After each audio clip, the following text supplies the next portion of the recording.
आगरा आए बदायूं के सपा सांसद आदित्य यादव ने ऑपरेशन सिंदूर को लेकर खड़े किए बड़े सवाल। आदित्य यादव ने कहा कि पाकिस्तान को आक्रामक अंदाज में आर पार की बात होनी चाहिए थी। मीडिया से मुखातिब होकर उन्होंने कहा कि समाजवादी पार्टी हमेशा प्रगतिशील राजनीति की बात करती है। सैफी परिवार के अहम सदस्य और समाजवादी पार्टी से बदायूं के सांसद आदित्य यादव आज आगरा पहुंचे, जहां उन्होंने एक निजी कार्यक्रम में हिस्सा लिया। ताजनगरी में आगमन पर उनकी पार्टीजनों और समाज के लोगों द्वारा गर्मजोशी से इस्तकबाल किया गया। मीडिया से मुखातिब होते हुए इस दौरान उन्होंने सियासी सवालों के भी जवाब दिए। आदित्य यादव ने कहा कि ऑपरेशन सिंदूर में भारत सरकार का पाकिस्तान से आर पार का फैसला होना चाहिए था, मगर ऐसा नहीं हुआ। इस दौरान उन्होंने उप मुख्यमंत्री ब्रजेश पाठक पर भी तंज कसा। आदित्य यादव ने कहा कि समाजवादी पार्टी हमेशा सकारात्मक राजनीति की बात करती है।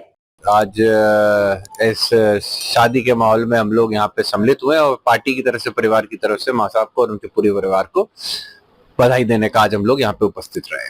हिंदुस्तान पाकिस्तान के बीच जो वॉर हुई उसके बाद में जिस तरह का राजनीति कहीं ना कहीं भारतीय जनता पार्टी सिंदूर करके अभियान चला रही है, किस रूप में देखते हैं? देखिए, इसको राजनीतिकरण करने का प्रयास किया जा रहा है, लेकिन हर पार्टी की, हर व्यक्ति की क्या मंशा रही वो जनता के सामने आ चुकी है।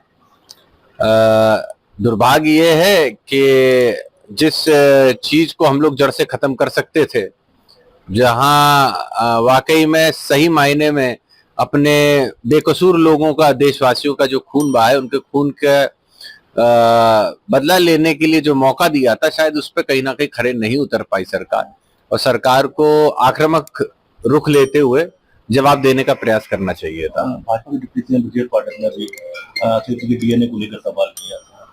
देखिए, राजनीति के अंदर इतनी छोटे शब्दों का प्रयोग बड़े लोगों के लिए और बड़े लोगों द्वारा नहीं किए जाना चाहिए। ये दोनों ही तरफ से दुर्भाग्यपूर्ण होता है। आने वाले, जैसे हम लोग युवा हैं, आने वाली पीढ़ी है, हम लोग जो बात है राष्ट्रीय अध्यक्ष जी बार बार कहते हैं, प्रोग्रेसिव पॉलिटिक्स की तरफ हम लोग देखते हैं। हम लोग डेवलपमेंट, समाज के अंदर एक जुटता, भाईचारा बना रहे, इसके ऊपर हम काम करते हैं। लेकिन ऐसी बयान और ऐसी बातों से मैं समझता हूँ ये भाईचारा स्वार्थ बिगड़ने का और काम होता है, ना कि बनने का। तो इन सब चीजों पे अंकुश लगाना चाहिए। उप मुख्यमंत्री ब्रजेश पाठक जी, उनको भी ये चीज सोचनी चाहिए कि आक्षेप लगाने से पहले इस बात को भी वो सोचे कि जहां पे वो आक्षेप लगाते हैं वहीं दूसरों को वो ये स्वतः इजाजत भी दे देते हैं कि अब आप हम पे भी कुछ ना कुछ कमेंट कर सको। तो अगर ये चीज हो रही है तो ये कहीं ना कहीं जो उन्होंने किया उसी का एक बाउंस बैक है। पार्टी के अंदर क्या गठबंधन होगा, नहीं होगा, पार्टी से कितना होगा, किन सीटों पे होगा, ये सारे फैसले पार्टी के शीर्ष नेतृत्व तय करेगा। हम सभी लोग पार्टी के कार्यकर्ता और पार्टी के पदाधिकारी के रूप में पार्टी को मजबूत और सरकार में लाने का प्रयास करेंगे। हम लोग जहां तक आज मानते हैं, राष्ट्रीय अध्यक्ष जी की तरफ से पूरे खुले मन के साथ इंडिया गठबंधन और कांग्रेस का समर्थन किया है।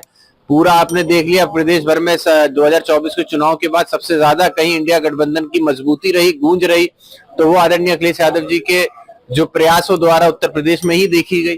तो निश्चित तौर पे हम लोग आगे भी गठबंधन में रहेंगे। समाजवादी पार्टी की बूथ स्तर तक तैयारियां हैं। समाजवादी पार्टी अपने पंचायत चुनाव से लेके सभी चुनाव में सक्रिय रूप से चुनाव लड़ेगी।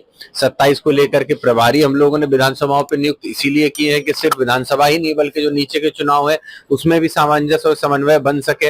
ये वो चुनाव हैं जो हमारे ग्रामीण क्षेत्रों की क्या आने वाले समय में विकास होगा, इसकी एक नींव रखने का काम करते हुए चुनाव निश्चित तौर पर प्रदेश के लिए बहुत महत्वपूर्ण होंगे।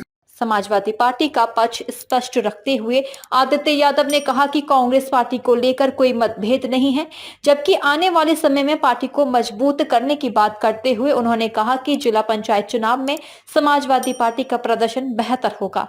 टीजी महाराजा न्यूज के लिए दीपक राज की रिपोर्ट।